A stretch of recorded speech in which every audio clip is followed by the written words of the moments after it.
Welcome to Vet Candy, where we talk about the hottest vet news. Thanks for joining us today. We are super excited to be here. I'm Dr. Michelle Moyal, an assistant clinical professor at the College of Veterinary Medicine at Cornell University, and my focus is primary care surgery. And I'm Patrick Carney. I'm an internist, epidemiologist, and also an assistant professor at Cornell. My teaching focus is on primary care. On this episode, we are getting the scoop on poop.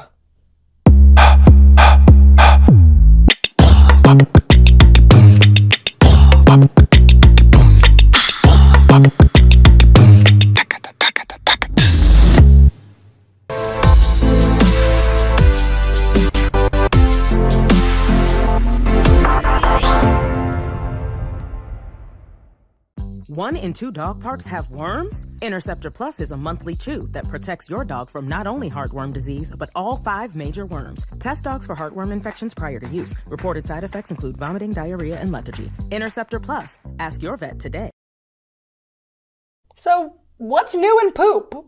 A recent study assessed the prevalence of parasites in dogs visiting off-leash dog parks. Samples were examined from a total of 3,006 dogs, 87.9 aged at least 12 months, visiting 288 parks in 2019. And the results may surprise you. And why I'm especially excited to discuss this study with you, Dr. Carney, is you are both an internist and an epidemiologist, so let's take advantage of your brain right here. Fair enough. I like my numbers. So in that study, 85% of parks tested positive for at least one parasite, endoparasite, and 20% of dogs were positive. Those numbers are a lot higher than I would have expected, given how common it seems like the new generation of parasiticides seem to be. Absolutely. And I think, we were just talking about the pandemic not so long ago. I mean, it's still going on.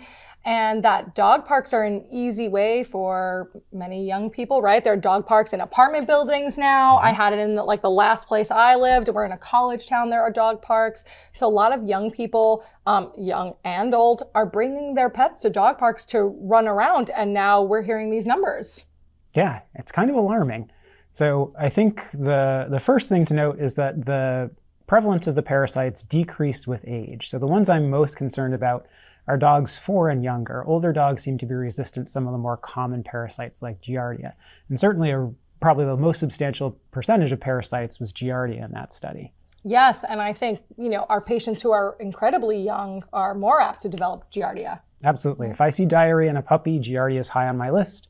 If I see Giardia in an older dog, I suspect it's just there because something else has made the gut abnormal. Right, and if I'm still remembering this correctly, in our older dogs who are aclinical, if we catch that we have Giardia on a fecal, are we doing anything about it?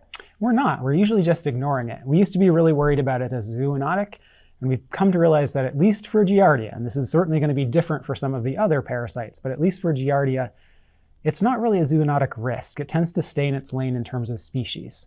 Well, that's great. So just so I make sure we understand, because a lot of our clients also have, including myself, multiple dogs and cats. Let's say they have a puppy who has Giardia and it goes home to their cats. Are we worried? Probably not. It really seems to stay in its lane when it comes to species. So dog transmission to cat, not terribly common. But if it's going home to other dogs, I absolutely worry that it's going to start kind of ping-ponging around inside the household. So your older dogs may not have clinical signs of disease, but that puppy is going to keep getting reinfected because the premises need to be cleaned and the other dogs serve as a continuing source of reinfection. And if I recall, having puppies sometimes, and older dogs, sometimes they're also fond of eating their poop. Yes. It's disgusting as it is. It's a very common complaint. There aren't a lot of good ways to prevent it, unfortunately, so premises of hygiene is really, really important. Absolutely. And sometimes if they do have that diarrhea, they should be bathing their dogs quite a bit. Yes? Does it help? It does help. It reduces the Giardia count on their coat. And then bathing the premises, so making sure you hose down the yard as best you can be really beneficial. That's really great to know. And I'm really glad to hear that it kind of stays in its lane. That's a great thing. Yeah. Now, certainly when we talk about some of the other worms, like roundworms, hookworms, those are ones I do worry about transmitting to humans as well. And that's a big part of the concern we have over dog parks. And another thing that I, want to make sure that we share with each other, and I'm sure we need to share with our clients, is these clients will not always see the parasites. And that's why it's important to test feces absolutely each year. Shedding is intermittent, and even when they shed, often clients don't notice it. Even techniques to try and diagnose it aren't necessarily perfect. So when I was coming up, if fecal flotation was the way to diagnose internal parasites, and that tends to have a sensitivity right around 80%. So even in an infection, there's only a 4 out of 5 chance that you're actually going to detect that. So we've got to do better in trying to control these and diagnose them. I must admit, I did get used to in practice, and our veterinarians watching and support staff watching, I did get used to saying that there were no obvious parasites seen. I did stray away from the word negative, which I know people love to say. Yes.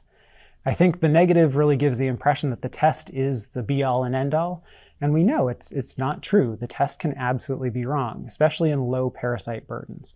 So that study did show that dogs that were on heartworm prevention were much less likely to have endoparasites. So really pushing the preventatives is important, both for animal health and for human health. Strongly agree. Plus, not only does it help our patients, it helps our business. It does. That's really important for all practices, to be quite honest. And so, the other thing I wanted to make sure I brought up as far as any sort of parasite is tapeworms, worms that we get after flea infestations. Yes. Talk to me about that, Dr. Carney. Talk to me. So I think most of us probably know that most tapeworm infestations come from ingesting fleas. So you've got kind of a dual problem. You've got an ectoparasite, and that transmits an endoparasite. So really making sure our patients have comprehensive protection is the best path. And with the newer generation of products, I really like having isoxazolines that are going to get just about any ectoparasite. And then most of your heartworm products are going to have a pretty good spectrum of coverage for the endoparasites. And putting the two together, we're starting to get some products that are now one pill that gets almost everything. That's made me really happy. I'm glad to see that finally happening. We've wanted it for decades now, and it's finally there. Agreed.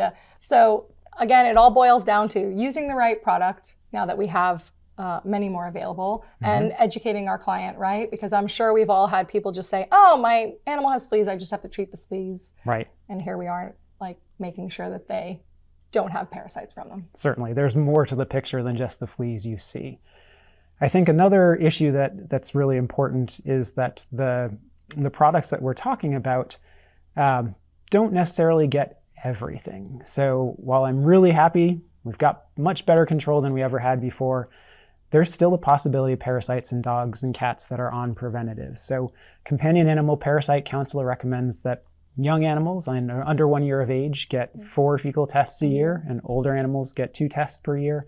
And I absolutely admit I am guilty of this, of saying, well, your dog's on a really good broad spectrum prevention program. Maybe we don't necessarily need to do that fecal test this year. And I think it's kind of shame on me. I probably should be doing it far more often than I do. Guilty, right? I did the whole, well, we're seeing you for your annual, so just a fecal annually, no big deal. Oh, you forgot it? It's okay. But it's not okay, right? Especially if there are, and we may not know, but immune-compromised people in the house, children in the house, we want to make sure everybody's okay. Absolutely, I agree.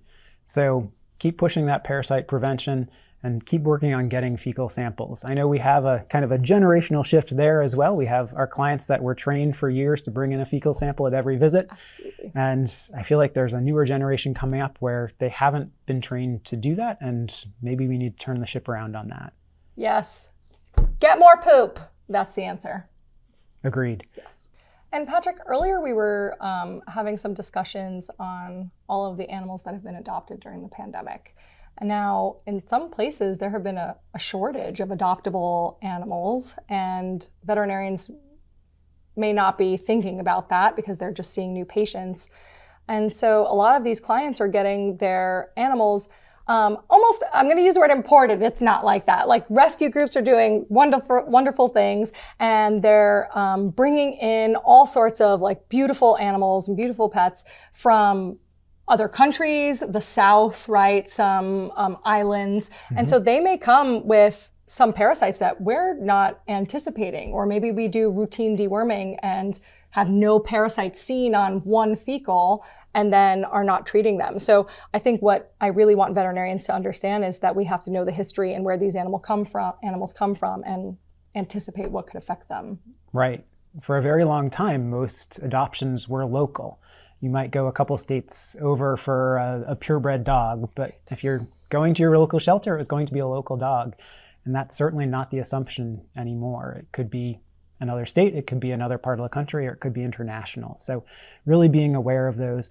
And I think as veterinarians being really vigilant for those, because that's potentially a route for new infectious diseases as well. At some point we may be dealing with leishmania, for example.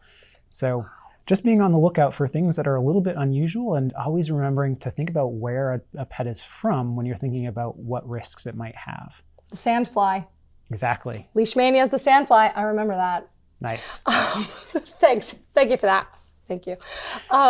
Absolutely. And so I'm really glad we talked about that because, and I'm just going to touch back on something that includes heartworm. I know we're talking about, GI parasites and we're focused on the poop, but I've had some animals that have tested negative for heartworm before they were transported to the United States. And then months later I test them and they are positive. Mm-hmm. And so we have to remember not to just, take some results that we saw if the pet was still there for quite a while where they came from to test. That 6-month pre-patent period is a stumbling block. So just keeping that in mind.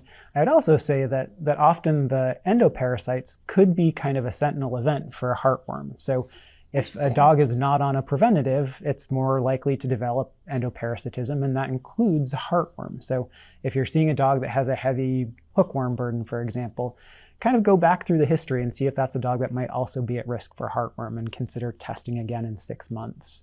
I feel like a better veterinarian already. Thank you for that.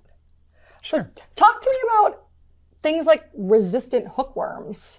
Like that's becoming a thing. It is, unfortunately, and knock on wood, it's still kind of a development that hasn't really hit the community yet. But particularly starting in some racing greyhound kennels in Florida and then progressing up into the kind of Midwest, Iowa, that sort of area, there have been reports of resistant hookworm infections, and it's been really difficult to eliminate those in the small number of dogs that it's been documented. So again, just because a dog is on prevention doesn't mean it can't have infections, and we may have to start testing some of these parasites for actual anthelmintic resistance, which is not something that's ever been on our radar before. So this seems to me like it will present another challenge, right? Because I've had many clients, and I'm sure everybody watching has had that client that says, I don't need that fecal. I'm on preventatives. Right.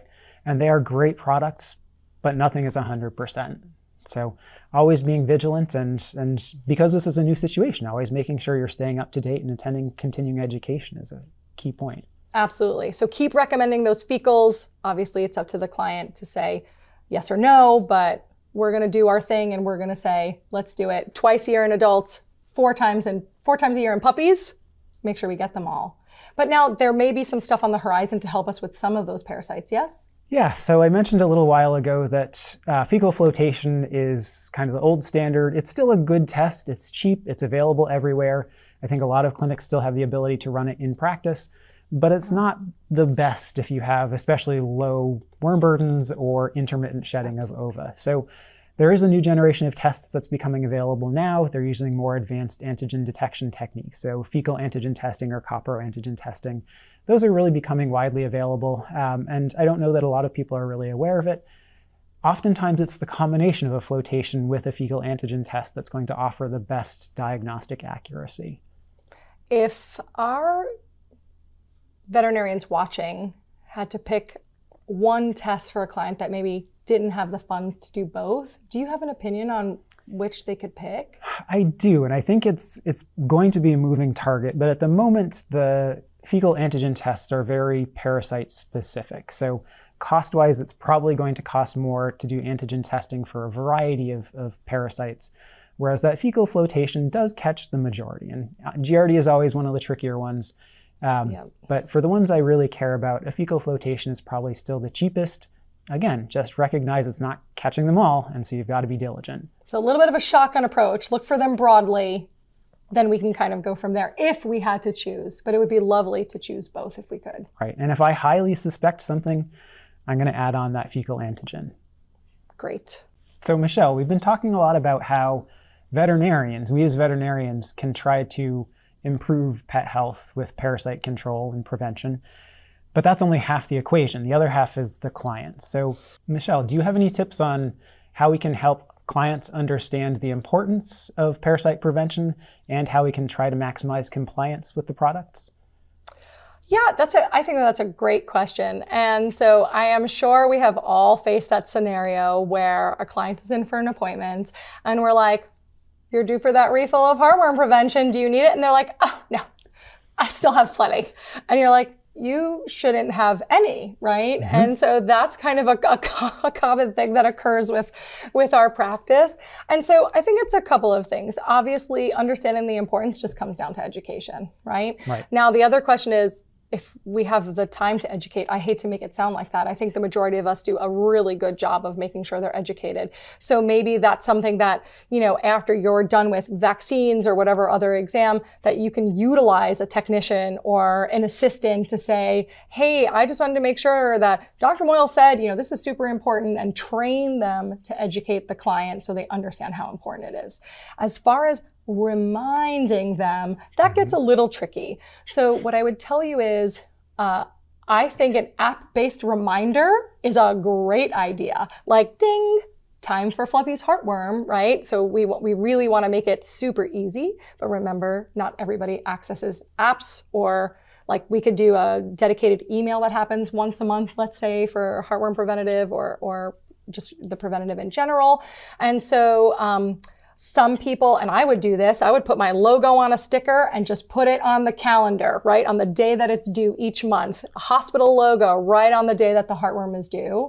So hopefully it catches their attention, right? Mm-hmm. I think it would be hard to dedicate time to someone calling to tell someone to give their pet preventative. So that would be a little bit tough. So we have to think about ways that are a little bit easier for the hospital, but just as effective, right? Right. And so I would say that those are my top tips there.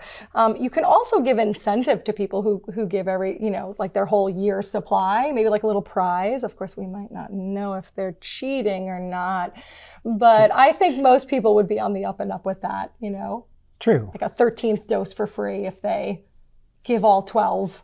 Yeah, a little bit of a promotion. That could go well. Yeah, and I don't want anybody, and I hope not everyone thinks I'm trying to just give away money, but I think, one dose might be a really nice incentive, and then the goal is to make it a little bit of a competition, which I love. People respond well to competitions. I'm highly competitive, and can come in for their free dose, and they're super proud of their achievement with their dog, right? But for the young group, I think it's an app all the way. Those are some really good ideas. Yeah. And I think a lot of practices are starting to transition, if they haven't already, to electronic medical records that probably have the capacity to send out some of those reminders. And a lot of them are using it for reminders for annual exams or for vaccines. But maybe we could also be adding in just a monthly, hey, it's time for your dog to get its monthly heartworm pill, and maybe improve compliance that way as well. Yeah, and then they can also get a reminder text or email, at month 5. Let's say if they took a 6-month supply, like next week, you need to get it. Don't call us right when it's due, because that also happens. We all know that. Yes. Right. So I think that those are good tips. Yeah. It'll be a little bit of upfront time for your client service reps or your technicians, but I think it'll pay off when it comes time for them to purchase more. Yeah, absolutely. And on that education front, the other thing, if we want to utilize time because people are trying to use their technicians and animal care attendants and effectively, is sometimes it's just about putting a little sheet together, a little info sheet, like a quick read, right? Because we know, same thing with discharges, guys, that not everybody is reading everything we give out. This is like a natural thing. Maybe like a quick, this is why it's important. We want you to protect your pet. This is what's happening at dog parks across the nation, and we really want you guys to be protected. That sounds great. Awesome. So we've seen that parasites are common in dog parks, which probably means they're common in the dogs we're seeing on a daily basis, and probably the cats as well. And we've come up with some strategies for trying to manage that, both in our practice and ensuring that our patients and clients are compliant with parasite preventatives. So hopefully that starts to make an impact, and if somebody does a study like this later on, maybe we'll see that needle moving and see fewer parasites in our pets. I would love that. That was a great conversation, and again, super relevant to what we do every single day. And so that's it for this episode of Vet Candy. I'm Michelle Moyal. And I'm Patrick Carney. Thank you so much for joining us. Not all preventatives protect your dog from heartworm disease and all 5 major worms, leaving a gap in their coverage. Close the gap with Interceptor Plus. Test dogs for heartworm infections prior to use. Reported side effects include vomiting, diarrhea, and lethargy. Interceptor Plus. Ask your vet today. Hi, I'm Shannon Gregoire, and welcome to Vet Candy, the destination for everything vet med. Launched in 2019, Vet Candy has grown from a weekly email newsletter into a modern veterinary lifestyle brand and an indispensable resource for the best veterinary education. Let me show you around our website, myvetcandy.com, and show you how to keep up with everything vet med. First, let's check out our homepage. We have some great stories to keep you up to date on the latest clinical updates, scientific news, and expert lifestyle tips. We also celebrate amazing people who are making our world a better place. This is my favorite part. For those of you that are looking for exciting veterinary CE, look no further. We have some great stuff for you, and I promise, no PowerPoints and no webinars because we do things differently. Maybe that's why we have more than 1 million views. Now let's go to CE On Demand.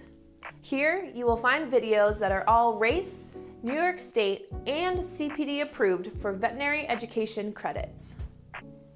Vet Candy is the streaming platform where veterinary professionals can learn from the world's most exciting experts and top influencers.